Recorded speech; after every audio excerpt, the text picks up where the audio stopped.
Hi, this is John Linneball, and this is SAT Essay Writing, Bare Bones Edition 9/15/20.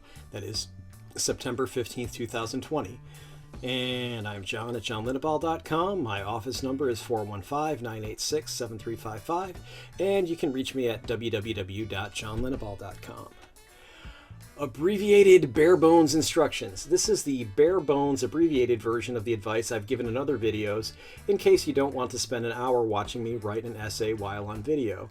This should help you, and if you have questions, please watch my other videos on the SAT essay or contact me. Let's get started. Read the instructions in advance. The essay instructions never change. As with everything else on any major standardized test, nothing on the SAT changes without years of advance notice. New exam elements, that is, instructions, questions, etc., being tested and sample problems being distributed so you'll know before you actually have to take an SAT that counts with something new on it. That, plus the generic nature of the instructions, means it's really easy and to your advantage to read and understand the instructions before the test so you won't have to read them on test day. A quick skim is fine if you like. The instructions tell you all you need to write a great SAT essay. So, for example, here are the instructions. As you read the passage below, you can see how I'll try that again.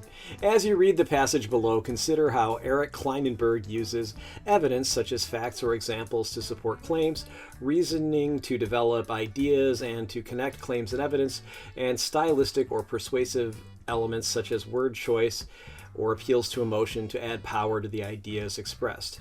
So we can see Eric Kleinenberg is the person who wrote this essay, which looks like it was probably an editorial in Time magazine. So we can see that the author's name is always going to be here, so you can just say, as you read the passage below, consider how author uses evidence, reasoning, and stylistic or persuasive elements.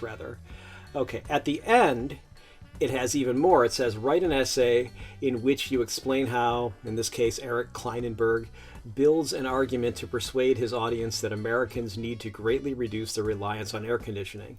In your essay, analyze how the author uses one or more of the features listed in the box above or features of your own choice to strengthen the logic and persuasiveness of his argument. Be sure that your analysis focuses on the most relevant features of the passage. Your essay should not explain whether you agree with Kleinenberg's, whoever the author's is, claims, but rather explain how Kleinenberg builds an argument to persuade his audience. Other times it would be a female author, so it would be her audience. All right.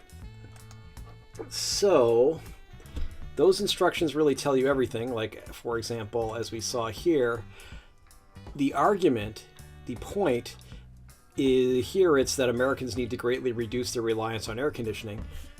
That's right there. They will always, always, always tell you what the author's point was in case you can't figure it out from reading it. So you could actually write the introductory and the conclusory paragraphs, not great ones, but you could write adequate ones simply by reading the instructions and not even reading the actual essay, other than, well, you should actually know the title. So I guess, okay, you would actually have to read the title, which is not in the instructions, but basically you wouldn't actually have to read this whole part here to come up with a fairly decent introduction and a fairly decent conclusion, which is just kind of a reworded introduction. So here we go.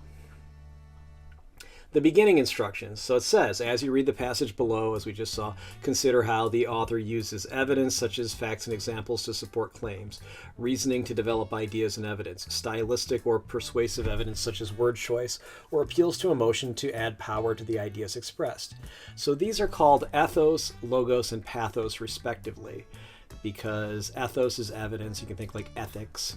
Reasoning, think logic, logos. Pathos, stylistic or persuasive elements such as word choice or appeals to emotions to add power to the ideas. So you can think of an emotion. Have you ever heard anything or anyone called pathetic? It usually means it's weak and sad. So that's an emotion. So you can think that appeals to your emotions, Won't you please help me? I'm so helpless. That's an appeal to your emotions from someone or something that's trying to appear pathetic. So if you use these terms, and you should, define them for the grader so they know you didn't just memorize them without really learning their meaning. So you should put ethos evidence such as facts and examples, logos, reasoning, pathos, word choice or appeals to emotion, stylistic or persuasive evidence. So normally we'll see them listed in this order, ethos, pathos, and logos, but the College Board listed them in a different order, probably to see if you would notice and know how to handle it. If somebody says, oh, logos is reasoning, but, if they said, well, sorry, ethos, pathos, logos, oh, pathos must mean reasoning, no, it doesn't. So they could catch somebody in that little trap there. The instructions will give you an intro, as I said. So as I said, you can write a decent but not truly great introduction to an SAT essay without doing more than reading the instructions in the beginning and end of the passage. Well, because as we've seen, every passage you're given on the SAT is a persuasive essay designed to convince the reader, that's you, of whatever point the author's trying to make. It's always going to be a newspaper or a magazine editorial or something very similar to that. It's going to be a persuasive essay. So even better and easier for you doing your job as a junior literary critic, where you say how the author makes his or her case, the SAT lists the author's point, as I just told you, after the passage. No, really, they do. So you could write reasonably acceptable introductions and conclusions for SAT essays without reading more than the instructions. Lots of book jacket summary / teaser writers just read the first and last few chapters. I've heard the first 3 and the last 3. And, they write those little blurbs or little summaries that appear inside the dust jacket or on the back of the dust jacket of a hardcover or kind of on the back of a paperback book. So this method isn't unheard of, and I've certainly seen summaries or teasers that were misleading and indicated to me that whoever wrote it didn't really read the book very carefully or didn't read the whole book. Anyway, that's okay. In your case, you can write one that would say, oh, okay, this kid probably actually read this and understands it, even though you didn't really read it. But you're not going to be able to give very good examples if you don't actually read the thing, so you should. So as I said before, the end box gives you the main point. The little box there, the College Board literally tells you the author's point and lets you know that showing how the author makes that point should be the topic of your essay. If the topic of your essay is anything but how this person makes his or her point, and they tell you what the point is, you are going to get a very bad grade. So an essay that's completely written on a different topic, written on a completely different topic, I should say, will score a 0. An essay that merely agrees or disagrees with the author's point won't do too well either. I had a student who had on a real SAT an essay where she had to discuss how the ACLU, whoever it was from the American Civil Liberties Union, made a convincing argument that school uniforms should not be used in American high schools. Being a typical teenager, she did not want anyone telling her what to wear to school, so she agreed very strongly with it, so she got a very high grade on the reading, comprehension. I think she did okay on the writing, but as far as the analysis, she got a very low grade because she really didn't analyze it, she just agreed with it. So here, for the essay that we looked at, write an essay in which you explain how Eric Kleinenberg builds an argument to persuade his audience that Americans need to greatly reduce their reliance on air conditioning. In your essay, analyze how Kleinenberg uses one or more of the features listed in the box above, or features of your own choice, to strengthen the logic and persuasiveness of his argument. Be sure that your analysis focuses on the most relevant features of the passage. So if something sticks out to you that seems to be the main way that the author makes his or her point, make sure that you feature that right away. So what we're going to do here in most of these is just, point out ethos, pathos, and logos. And we're not going to just rewrite the instructions, as you might be saying here. Well, so just rewrite the instructions? No, don't do that, because you're going to need to actually come up with the examples in the body paragraphs, the ones between the introduction and the conclusion. And it's a good idea to refer to the same examples that you're going to put in your body paragraphs in the introduction and the conclusion. You can even just leave spaces for the examples if you want. So you could say, Kleinenberg uses ethos in the form of, and since you haven't read it yet, you don't know, but fine, put a couple lines worth of space, whatever, at least one line worth of space, so you can write in what the examples are. If you don't know where to start on the body paragraphs, let's say you're like, geez, there's a lot of really great techniques, this person uses a lot of techniques, just pick one of the big three. Pick ethos, pathos, or logos, and explain how the author uses that thing persuasively. Make that your first body paragraph, and then you'll continue on to pathos and continue on to logos. So let's do it in order. We'll just pick ethos. So ethos is authoritative opinion, commonly known facts, news reports, history. News has been called the first draft of history. I don't know who that quote is from, but you can probably look it up on Google. Moral statements, rules, laws, statistics, scientific facts, basically anything most people would accept as true, especially if it's coming from an authoritative source.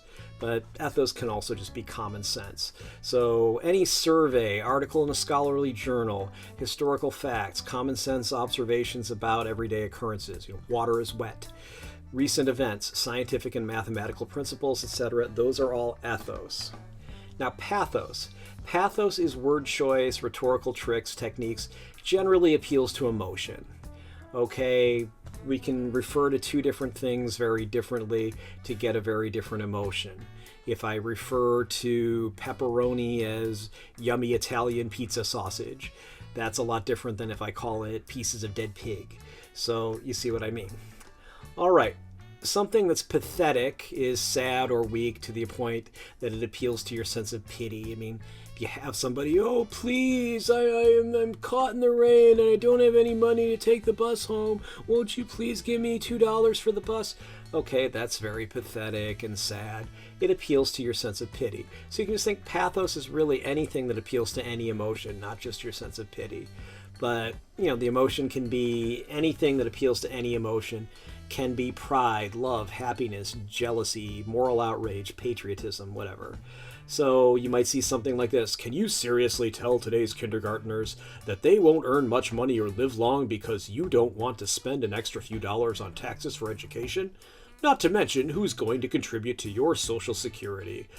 There's nothing like giving someone a vision of punishing innocent children by not giving them good schools or a good education, or you, when you're an old person, your old person self is living in some crappy apartment eating cat food for dinner because you couldn't pay taxes or wouldn't pay taxes to support education, so now your Social Security payments have been radically cut because, well, the kids of today who are now the people who are now the adults who are the kids from yesterday aren't earning enough money to pay enough in Social Security taxes to pay your Social Security. So that would certainly be a very good appeal to emotion there. Now logos. Logos is just straight up logic. Usually the logic in these passages is straightforward. Once you have facts, opinions, emotions, or morals that are ethos or pathos, usually facts, opinions, morals, those would be ethos. Morals could also be pathos. Pathos is also, of course, emotions. We can apply logic to those facts, opinions, emotions, or morals to get a result. So if you believe something is wrong, then you shouldn't do it. Makes sense, right? That's simple logic. So otherwise, if you do it, either you're a bad person or it's not really wrong. So for those of you who remember your logic from geometry and things like that, this is the contrapositive in action. So if an action is wrong, don't do it. The contrapositive of that is, well, if you did it, it must not be wrong. So, or it could be, if you did it, you're not a bad person. Say good people don't do wrong things. So a good person doesn't do bad things. If you did a bad thing, then you must not be a good person. Or if you did something that people call a bad thing, it must be that it's not really bad, because that would be the contrapositive, etc. So that's just basic logic. What if I don't like the passage? Well, welcome to the SAT. We have to do a lot of things we don't like on the SAT. Much like other standardized tests that ask you to evaluate or utilize materials, some of the materials may be designed to offend or at least mildly annoy some people. Don't fall into the trap, like my one student, of arguing against the author or arguing with the author. Even if you think his or her point is stupid, or you think it's really, really great and it's awesome and you can't wait to tell the grader how awesome the idea is, And if the person's either stupid, crazy, a liar, or the best writer ever, doesn't matter. Just point out the problem you see and explain the passage could be stronger if you think the person is stupid, crazy, lying, or just complete, willfully ignorant of an obvious counter-argument. That would be the thing you can do if you think the argument is stupid. You could say, well, you can use your disagreement as a tool to deconstruct, analyze, dissect, whatever you want to call it, the argument. So if it seems like a really stupid or clever but wrong, a fancy word for that is sophistry, or a sophisticated word for that, argument to you, think about what tricks the author uses to reach that conclusion. And if you do run into something like that, you could say, well, the author uses sophistry here when it says, well, people say it's wrong to steal 2 cookies, but I only stole 1, so it must be okay. Obviously, that's sophistry. If you really, really agree with the person, again, don't just talk about how great they are or how great this argument, the argument is without explaining how the argument is great, what tools, what rhetorical tricks, what facts, what kind of logic this person uses, what appeals to emotion this person uses to make his or her argument either, okay? So again, you can point out passage problems. You can use the dislike you have of the passage to point out problems with the passage. Okay, if there's an outright factual error, it's wrong. They say 2 + 2 is 5. It's unlikely they're going to do that. They say, well, no one's ever landed on the moon and this thing was written in 2020. That's not right.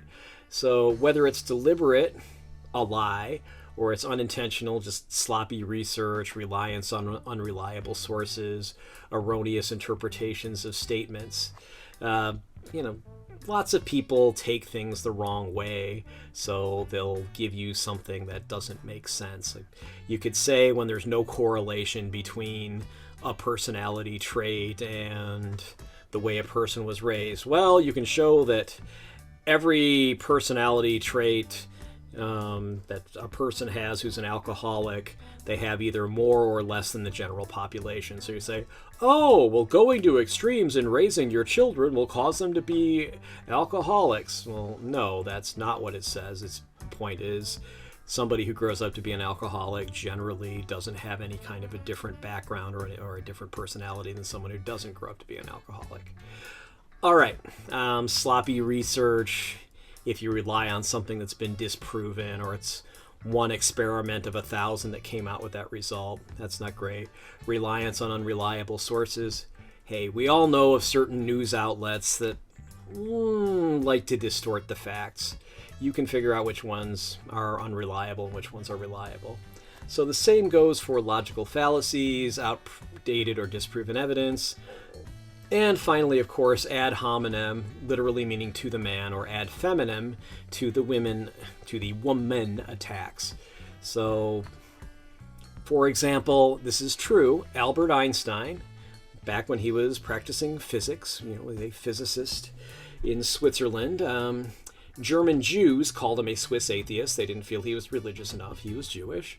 And the Nazis, when they were coming to power, accused him, in quotes, of practicing Jewish physics. I am not making this up.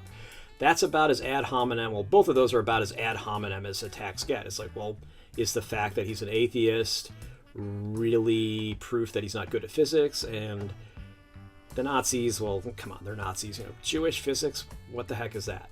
Anyway, you might find an argument is based on hypothetical situations or appeals to emotion that aren't backed by real-world facts. If I just say, well, I think that school funding is icky, so we shouldn't do it.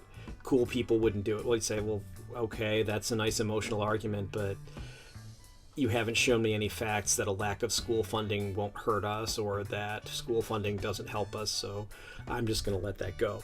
Obviously, if you see any kind of obvious factual problem, obvious logical problem, or, usually you just see an appeal to emotion that isn't backed by anything, you can point that out and say, well, this could be a much stronger argument if he actually provided any evidence to prove his point.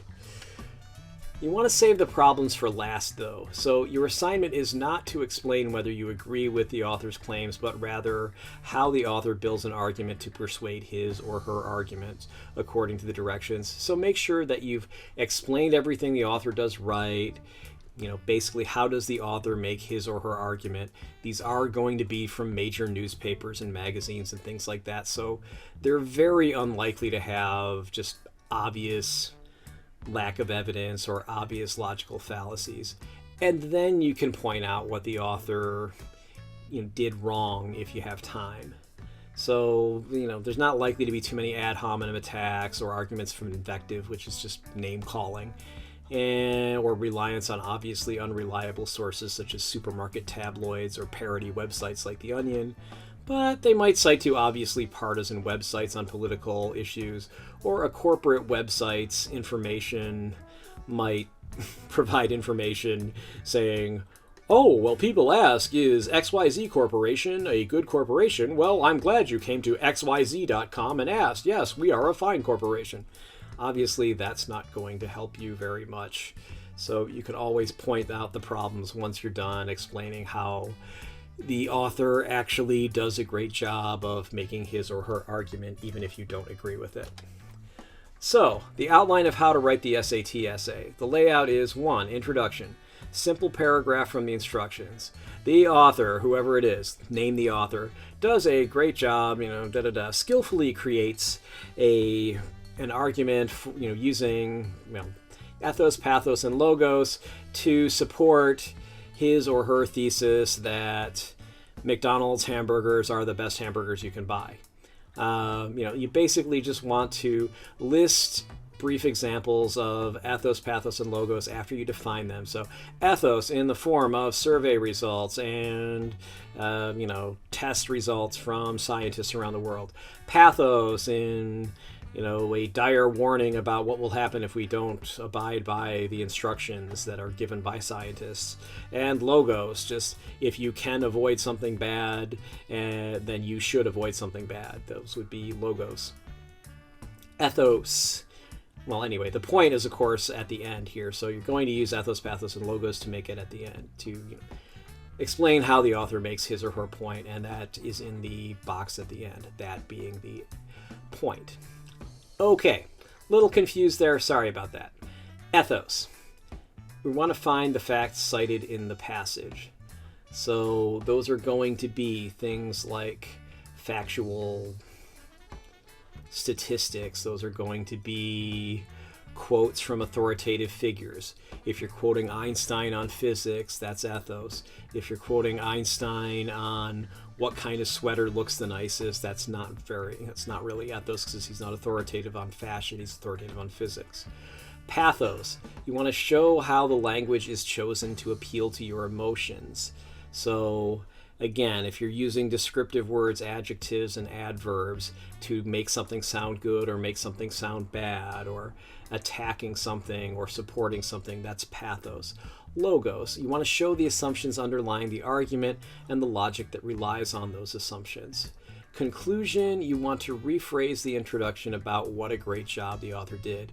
The author uses ethos, ethos in the form of statistics and common sense.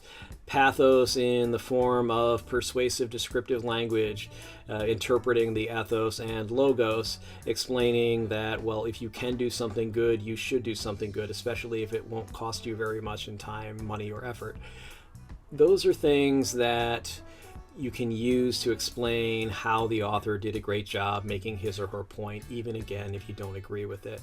And finally, if you have time, you can say this could have been made stronger by blah blah blah, but it's still a very effective essay in support of whatever the author's point is. Did you find this video useful? If you did, please like it and subscribe to this channel. Neither action costs you anything. You'll be alerted about my new videos. Why do I care? Well, it's very simple. YouTube doesn't let me share any ad revenue unless I have 1,000 subscribers and 4,000 hours of view time in a year. While many people are watching these, I don't have 4,000 hours of watch time, and I definitely don't have anywhere near 1,000 subscribers. For the same reason, you are not only welcome but encouraged to share links to this video, put in playlists, etc. I'm always happy to read and respond to constructive criticism or suggestions for new videos. I reserve the right to delete comments from and block those who specialize in destructive criticism, trolls, or things that are off topics, spammers and disturbed people. So you can contact me at 415-623-4251. That's my cell phone. You can text me at that number as well. My email is john@johnlinneball.com. Mail is 1859 Powell Street, number 109, San Francisco, California, 94133. Thanks for watching. If you have a copyright issue or some other problem, feel free to contact me. And here's the final contact information. On Facebook, you can find my business at www.facebook.com/Linneball Tutoring, all one word. Instagram, HTTPS, secure / it's www.instagram.com/john.linneball.tutoring. My phone number at my home office is 415-986-7355. My email is john@johnlinneball.com. Website is www.johnlinneball.com. Also, johnlinneball.tutoring.com takes you to the same website. And I have a locals.com page at testpreparation.locals.com where I will be putting up some special bonus content for people who subscribe. So don't you want to feel special? Well, support me on locals.com. All right. Hope you have a good day. Hope this helps. Good luck on the SAT.